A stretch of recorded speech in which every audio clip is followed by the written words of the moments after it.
ছোট্ট বাচ্চা ছেলে, গভীর রাত্রে মা অসুস্থ, পানির পিপাসায় জেগে উঠেছেন। বাবারে, পিপাসায় শেষ হয়ে গেলাম, পানি দাও। ছেলে ঘরের ভিতরে পানি না পেয়ে বাইরে দৌড়াদৌড়ি করলেন। অনেক দূর থেকে পানি নিয়ে এসে দেখেন মা ঘুমায় গেছেন। পানি নিয়ে দাঁড়ানো, পৌষ মাস, মাঘ মাসের শীতের রাত, ফজরের সময় মায়ের ঘুম ভেঙে গেল। তাকিয়ে দেখেন বাইজিৎ দাঁড়ানো, হাতে পানি থরথর করে কাঁপছে। জিজ্ঞাসা করে, বাইজিৎ তুমি দাঁড়ানো কেন? ছোট্ট বাচ্চা বলে, মা পানি চেয়েছিলে তুমি গভীর রাত্রে, পানি ঘরে ছিল না, অনেক দূর থেকে আনতে হয়েছে। মা বলছে, ঘুমাও নাই কেন গ্লাস থুইয়া? বাচ্চা বলে, ঘুমাই নাই। তুমি যদি আবার পানি চাও সময় মতো যদি দিতে না পারি মা, তোমার কষ্ট হবে। এই জন্য ফজর পর্যন্ত আমি দাঁড়ায় আছি, কখন তুমি পানি চাও। মা হাতের থেকে পানি নিয়ে পান করলেন। বাইজিৎকে বিছানার উপরে আরাম করে কম্বল দিয়া ঘুম পড়াইয়া দিলেন। হযরতে বাইজিদের মা উযু করে ফজরের নামাজ পড়ে সেজদায় চলে গেলেন। চিৎকার মেরে কেঁদে বলেন, আমার রব, আমার আল্লাহ, আমি আমার বাইজিদের মা, আমি মা হয়ে বাইজিদের জন্য দোয়া করি। বাইজিদ আমার জন্য আজকে যা করেছে, আমি মা, আমার কলিজা ঠান্ডা হয়ে গেছে। আয় আল্লাহ, আমি বাইজিদের জন্য দোয়া করি, তুমি তাকে সুলতানুল আরিফিন বানাইয়া দিও। মঞ্জুর হয়ে গেল আল্লাহ পাকের কাছে দোয়া। আমার ভাইরা, আল্লাহ পাক বলছেন, খবরদার, আমার ইবাদতের পরে মা বাপ, আল্লাহর ইবাদতের পরে কারা? মা বাপ। মা বাপকে সম্মান করো, শ্রদ্ধা করো, মোহাব্বত করো, কিসমত খুলে যাবে, কিসমত খুলে যাবে। মা বাপকে সম্মান করো। হযরত আবু হুরায়রা রাদিয়াল্লাহু তাআলা আনহু রাসূলের সামনে এসে কাঁদতেছেন। হুজুর বলছেন, আবু হুরায়রা কাঁদো কেন? কাঁদো কেন? রাতের বেলা কাঁদো কেন? হযরত আবু হুরায়রা বলছেন, হুজুর আমাকে মা মেরেছেন। হুজুর বলছেন, মা মারলো কেন? কোন অপরাধ করেছো? কোন গোস্তাখি করেছো? আবু হুরায়রা বলছেন, না হুজুর, কোন গোস্তাখি করি নাই, তবে মারলো কেন? হযরত আবু হুরায়রা বলছেন, হুজুর আমি আপনার দরবার থেকে ফিরতে রাত হয়ে গিয়েছিল। মা জিজ্ঞেস করলেন, আবু হুরায়রা এত রাত্রে কোথায় ছিলি? বললাম, আমি ছিলাম যে কদম চুমতে পারলে দুনিয়া ধন্য হয়, সেই দরবারে নববীর কদম মোবারক থেকে আসতে আমার দেরি হয়েছে। আমার মা মুশরিকা, আপনার নাম শুনে তার গায়ে আগুন জ্বলে উঠলো, আমাকে ধরে মারা আরম্ভ করলো। বলল, হয় আমার বাড়ি ছাড়বি, আর না হয় মুহাম্মদ সাল্লাল্লাহু আলাইহি ওয়াসাল্লামের দরবার ছাড়বি। আমি বললাম, আমার মা, তুমি বুড়ি মানুষ, তোমার গায়ে যত শক্তি আছে সমস্ত শক্তি দিয়ে আমারে পিটাও, আমারে মারো। মারতে মারতে আমাকে বাড়ি থেকে তুমি বের করে দাও। তোমার বাড়ি শুদ্ধ, তাম দুনিয়া ছেড়ে দিতে পারি, আল্লাহর নবীর কদম মোবারক ছেড়ে দিতে পারি না। তোমার মা তোমাকে মেরেছে, তুমি আমার কাছে নালিশ করছো? আমার তো এখানে ইন্টারফেয়ার করার কিছুই নেই। সুবহানাল্লাহ, সুবহানাল্লাহ। মা তোমাকে মেরেছে, এখানে আমার করার কিচ্ছু নাই। বিশ্ব নবী বলছেন, এত বড় পাওয়ারফুল নবী, লেজিসলেটিভ পাওয়ার, সারে আল্লাহ তাকে বানিয়েছেন শরীয়ত প্রণেতা। কোরআন শরীফ, কোরআন শরীফই শুধু হালাল ও হারামের,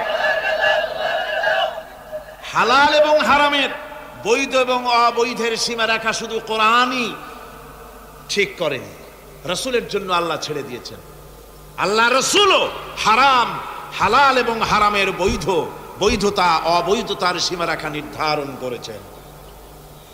এত বড় ক্ষমতা তার, এত বড় পাওয়ারফুল বিশ্বনবী, তিনি বলছেন মা মেরেছে, আমার করার কিছু নাই। চিন্তা করেন কত বড় কথা, এ কথার লোড কত। হযরত আবু হুরায়রা বলেন, ইয়া রাসূলুল্লাহ, মা মাকে মেরেছেন, আমি আল্লাহর নবীর কাছে মায়ের বিরুদ্ধে নালিশ করতে আসি নাই। বললেন, কেন এসেছো?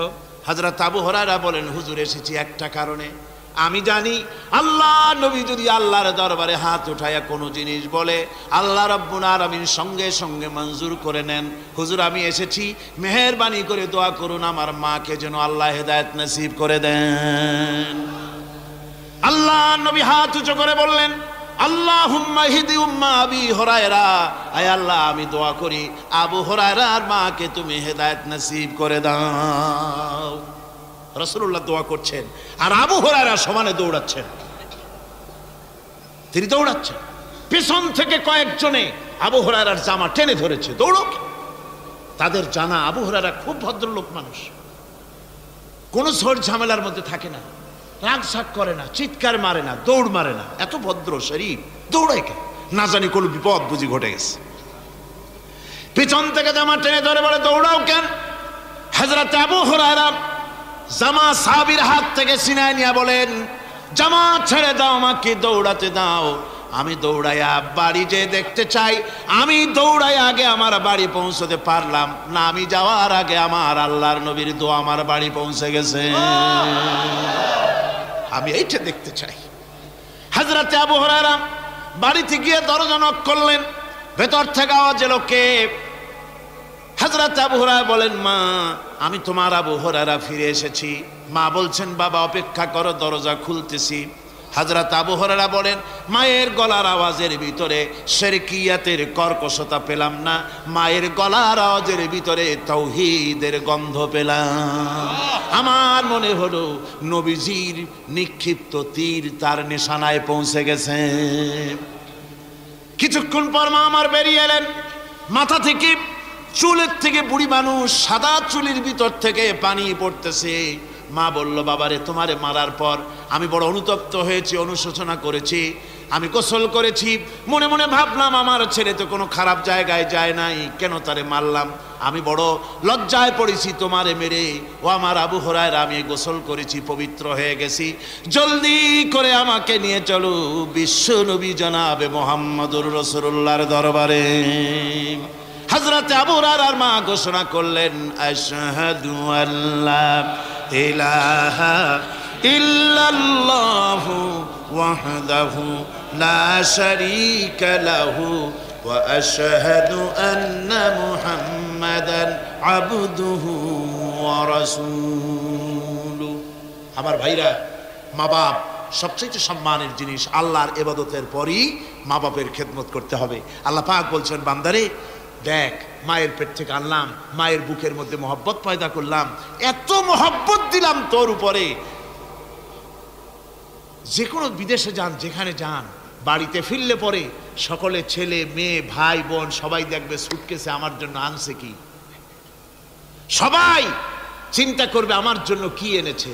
একমাত্র মা সন্তানের মুখের দিকে তাকাবে, কখন খাইছে সে। সুবহানাল্লাহ, সুবহানাল্লাহ, আমার বাসার মুখখানা শুকনা, তুই বুঝি আজকে কিছু খাইস নাই। বিদেশে যেসব সন্তান থাকে, মা কাটা কবুতরের মতো ছটফট করে। আমার ছোটবেলার কথা আমি দেখেছি সরসিনা মাদ্রাসায় পড়তাম, আব্বা টাকা দিতেন মাদ্রাসায় যাওয়ার সময়, আবার মা আবার মুরগির ডিম বিক্রি করা, বিভিন্ন জিনিস বিক্রি করা বা বাজার করা পয়সা, উদ্বৃত্ত কিছু পয়সা আব্বার অজান্তে আমার হাতের মুঠার মধ্যে দিয়ে দিতেন। যখন মাদ্রাসার দিকে রওনা হয়েছি, পর্দার আড়াল থেকে, দরজা থেকে দেখতাম, যতক্ষণ তাকায় দেখতেছি চোখ থেকে পানি দর দর করে পড়তেছে। সুবহানাল্লাহ, মা কি জিনিস! আল্লাহ আল্লাহ আল্লাহ। বিদেশে যদি কারো সন্তান মারা যায়,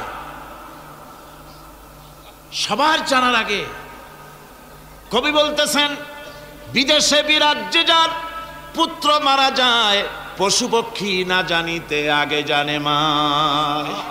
মায়ের কলিজার তারে টান লেগে যায়, মা বুঝতে পারে আমার সন্তানটা নাই।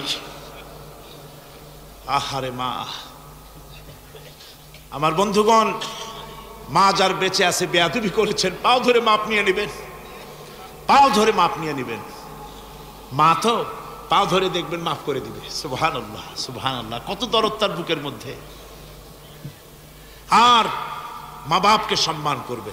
যাক, এই বিষয়ের উপরে আমি আর যেতে চাই না, শুধু আমি আপনাদের বললাম, এই বিশাল জনতাকে বললাম, সবচাইতে বড় পীর আপনার জন্য আপনার মা বাপ। সবচাইতে বড় পীর কে? মা বাপ।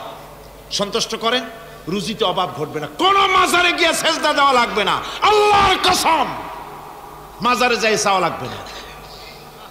মা বাপের মা বাপকে খেদমত করেন, মা বাপকে খুশি করেন, মা বাপকে খাওয়ান, হাদিয়া দেন, মা বাপ খুশি, রুজিতে বরকত হবে, ব্যবসায় বরকত হবে, ঋণগ্রস্ত থাকবেন না, সম্মান আল্লাহ বাড়ায় দিবেন। সুবহানাল্লাহ বিহামদি, রাসূলুল্লাহর হাদিস। খামোখাই মাজারে গিয়ে মরেন আপনারা।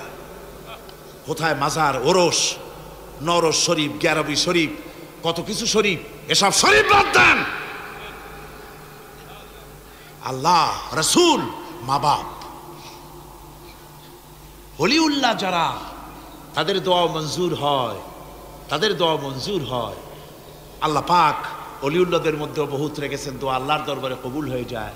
কিন্তু মা বাপের বেলায় কোনো সন্দেহ নাই, ওলিউল্লাহর দোয়া আপনার জন্য কবুল হইতেও পারে, নাও হইতে পারে, কিন্তু মা বাপের দোয়া কবুল হবেই। কোন সুবহানাল্লাহ বিহামদিহি। আমি কিন্তু কোনো ওলিউল্লাহকে অশ্রদ্ধা করছি না, তাই করছি নাকি? না, ওলিউল্লাহদের মর্যাদা অনেক অনেক, কিন্তু আমরা ভুল করি, আমরা ভুল করি। যেখানে গেলে 16 আনা পাবো, সেখানে না গিয়ে 4 আনা পাওয়ার সম্ভাবনা আছে, ওইখানে যাই, এইটা করি ভুল। এই জন্য আমি অনুরোধ করব, মা বাপকে সম্মান করবেন। আল্লাহ পাক বলছে, খালাকাল ইনসানা আল্লামাহুল বায়ান। আমি মানুষকে সৃষ্টি করেছি। কেমনে সৃষ্টি করলাম তা তো এতক্ষণ বললাম। এইভাবে করে মানুষ সৃষ্টি করেছি। দেখো, তোমার নিজের দিকে তাকাও। ফালইয়ানজুরিল ইনসানু মিম্মা খুলিক। কিভাবে মানুষ তোমাকে সৃষ্টি করা হলো, একবার তাকায় দেখো, তোমার শরীরের দিকে একটু তাকায় দেখো তো, কেমনে আমি বানাইলাম, কিভাবে তৈরি করলাম, লক্ষ্য করো।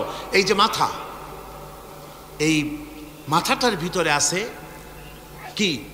মগজ, ব্রেইন। বিজ্ঞানীরা বলেছেন এতে 1000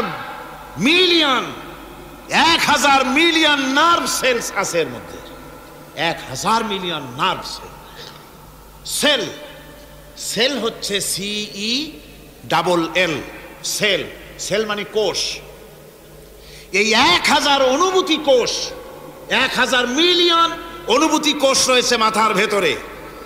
মস্তিষ্কের এসব কোষগুলি, এসব সেলগুলি, তার মধ্যে আবার আছে নার্ভ ফাইবার, অর্থাৎ সূক্ষ্ম সূক্ষ্ম নার্ভ সুতা, সমগ্র শরীরের মধ্যে তা ছড়িয়ে দেওয়া আছে।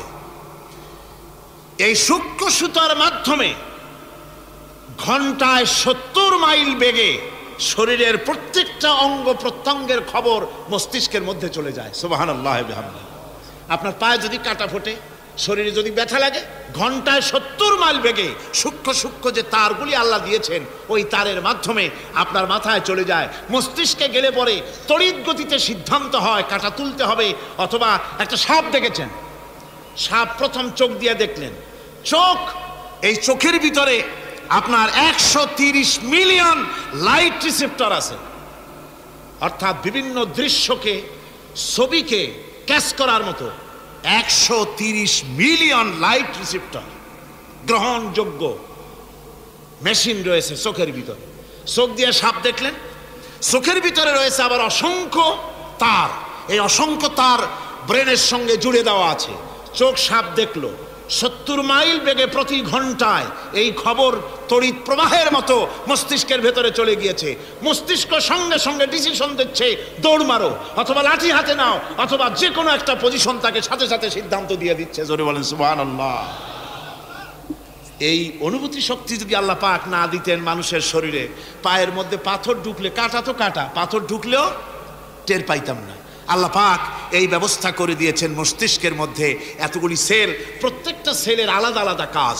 সুখ, দুঃখ, ভালোবাসা, মোহাব্বত, আনন্দ, স্বাদ ইত্যাদি জিনিসের অনুভূতি মস্তিষ্কের ভেতর থেকেই হয়। এখানে সেগুলি রেখে দেওয়া হয়েছে। তারপরে রয়েছে এই মস্তিষ্কের ভেতরে মেমোরি, স্মৃতি শক্তি। দেখুন, এই যে টেপ রেকর্ডারে ওয়াজগুলি রেকর্ড হচ্ছে, তাফসীর রেকর্ড হচ্ছে। কিছুদিন পর ওই রেকর্ডের উপরে আর একটা কথা যদি উঠান, তাহলে প্রথম কথা থাকবে? প্রথম গান বা ওয়াজ থাকবে? নষ্ট হয়ে যাবে। কিন্তু আল্লাহ রাব্বুল আলামিন আপনার আমার মাথার ভিতরে এমন এক ফিতা দিয়ে দিয়েছেন, এমন একটা মেমোরি ফিতা দিয়েছেন, যেই ফিতার ভিতরে হাজার হাজার, লক্ষ লক্ষ, কোটি কোটি সমস্ত কথাগুলি ধরবে, আপনি মুখস্থ করতে পারবেন। আগে যা মুখস্থ করেছেন পরে মুখস্থ করলে পরে আগেরটা মুছে যাবে না। সুবহানাল্লাহ বিহামদিহি। কি সুন্দর করে মস্তিষ্কের ভেতরে এই মেমোরি শক্তিকে আল্লাহ পাক তৈরি করে দিয়েছেন। চিন্তা করলে মাথা নত হয়ে যাবে আল্লাহর দরবারে।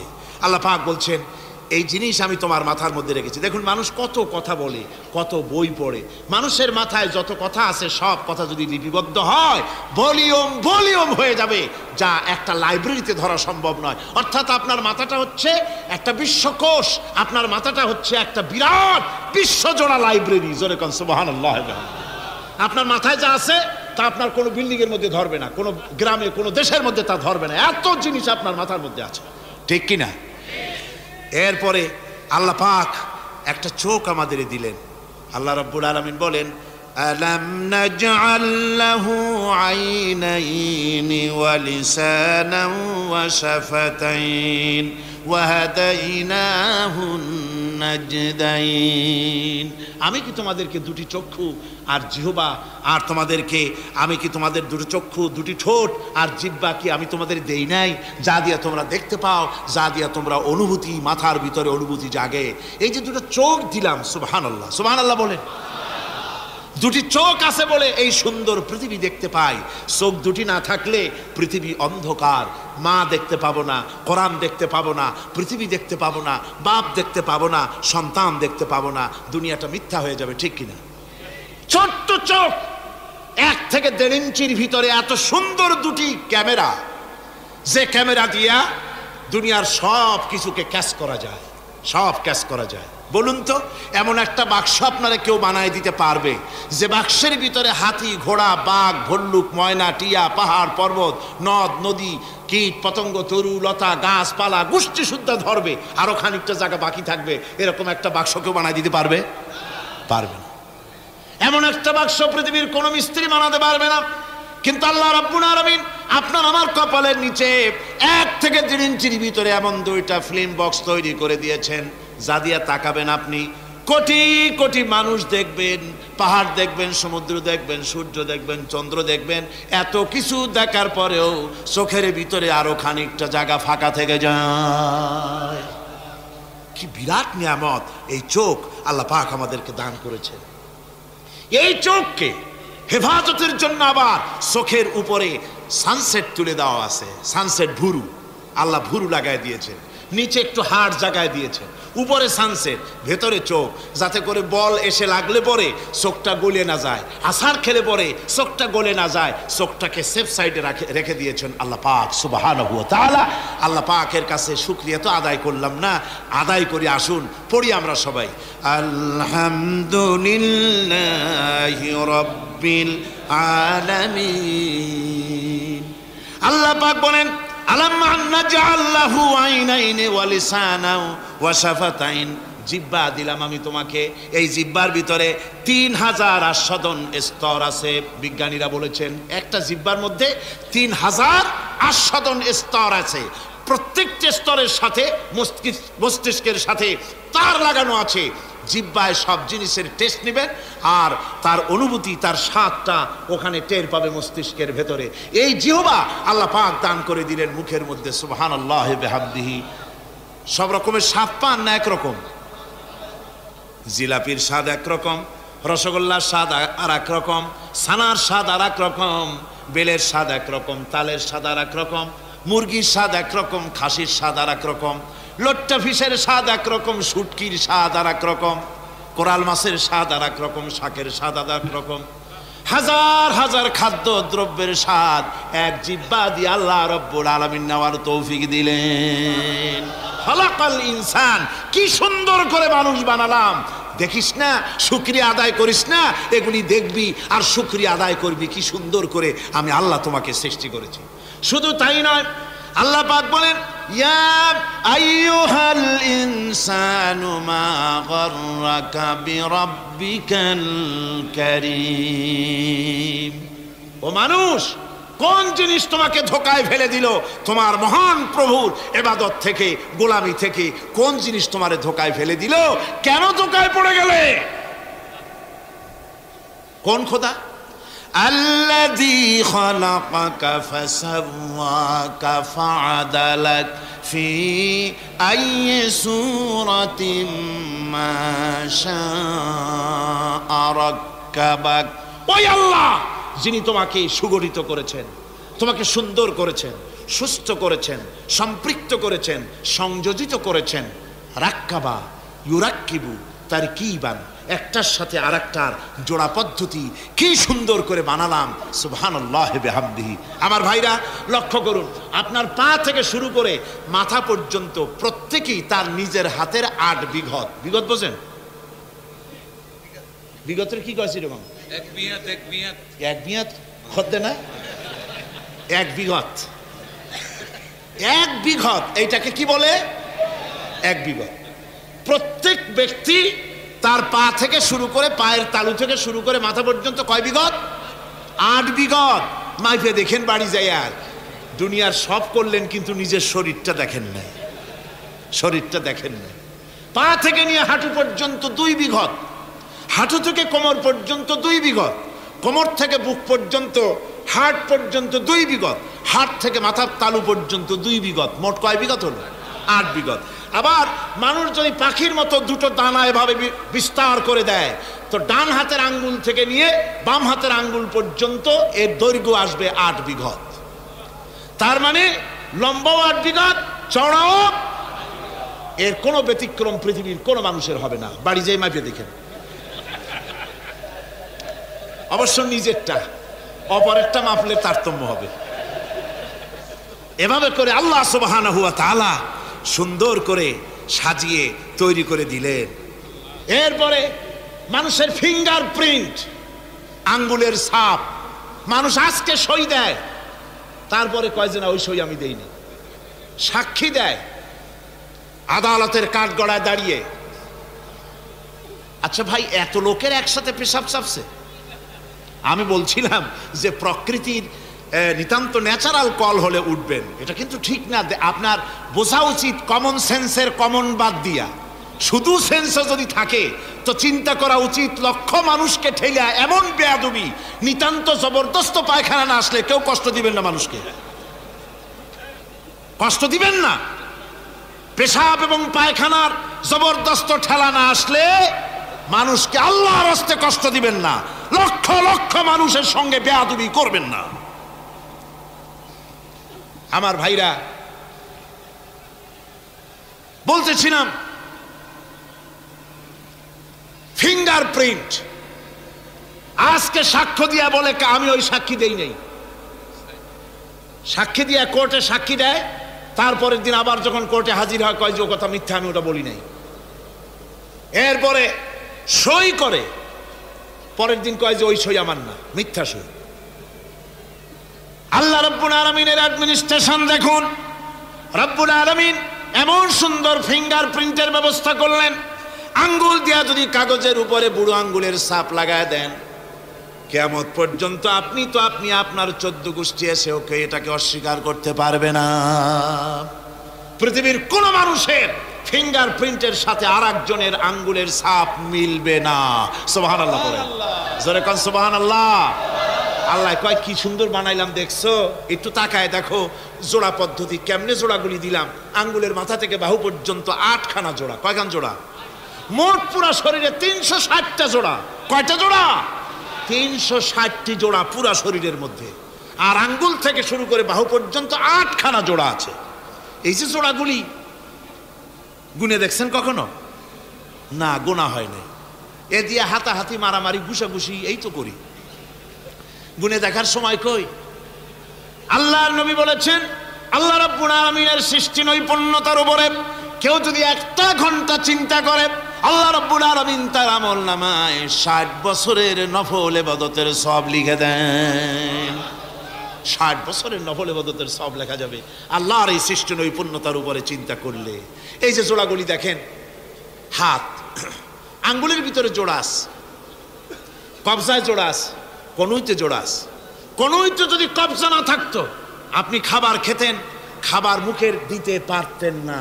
হাত তো ক্লোজ হবে না, যেহেতু এখানে কবজা নাই, এটা ক্লোজ হবে না। এখানে যদি কবজা না থাকে তাহলে হাতটা হবে একখান লাঠি। অথবা বড় জোর এটাকে বলতে পারেন একখান কাঁটা চামচ।